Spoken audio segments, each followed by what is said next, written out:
দেশি মুরগি খেতে তো ভালো লাগে, কিন্তু কাটতে একদমই ভালো লাগে না বর্মশাই। তো যাই হোক, অনেক দিন পরে কিন্তু আমাদের এই যে দেশি মুরগি আনা হয়েছে। আর আনা হয়েছে তার কারণ ছিল, আজকে আমার ছেলের জন্মদিন ছিল। তো যাই হোক, দুপুরে এই যে রান্না করে ফেলেছি দেশি মুরগির ঝোল, ছিম দিয়ে আলু দিয়ে রুই মাছ দিয়ে তরকারি, আর এদিকে ছিল মুগ ডাল, আর তারপরে ছিল পাতাকপি মটরশুঁটি দিয়ে আলু দিয়ে ভাজা করেছিলাম, আর বেগুন ভাজা, আর একটা ছিল হচ্ছে মাছের ঝাল।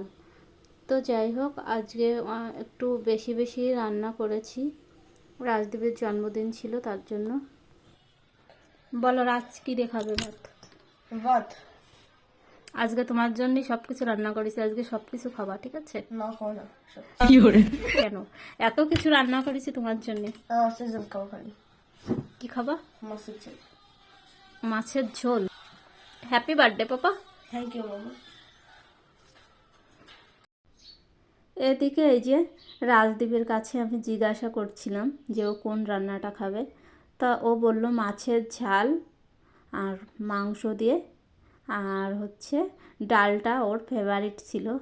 তো যাই হোক, এখানে আমি ভয়েসটা মিউট করে দিয়েছি, তার কারণ ছিল বরমশাই ফোনে গান লাগিয়ে এসছিল, সেই কারণে মিউট করে দিয়েছি। বার্থডে একজনের খাচ্ছে আর একজন না খেয়ে থাকবো নাকি? ছেলের বার্থডেটা আমরা না খেয়ে থাকবো নাকি? খাবো না দেখ। রান্না কেমন হয়েছে? ও সাধারণ। তুমি তো সব কথা আর কিছু বলতে পারো না।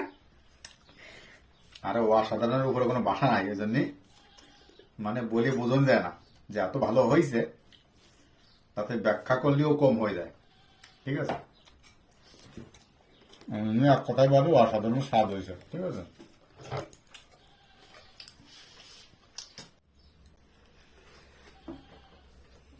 কবি তো ভালো খাবে, তুমি বসেছ নরম। আর এখন বাজে রাত 9টা। তো আজকে রাজদীপের বার্থডে সেলিব্রেশনটা অতটা ভালো করে আমরা করছি না, লোকজন কিন্তু একদমই বলিনি। পাশের বাড়ির ভাবিকে বলা হয়েছে, আর আশপাশের কিছু বাচ্চাদের বলেছিলাম, কারণ এবছর রাজদীপের বার্থডে একদমই আমরা ভালো করে করছি না, শুধু একটা কেক আনা হয়েছে। আর দুপুরে রাজদীপের জন্য কিছু রান্নাবান্না আমি করেছিলাম। তো যাই হোক, ভিডিওটা তোমাদের কেমন লাগলো অবশ্যই জানিও, আর ভালো লাগলে আমার পাশে থেকে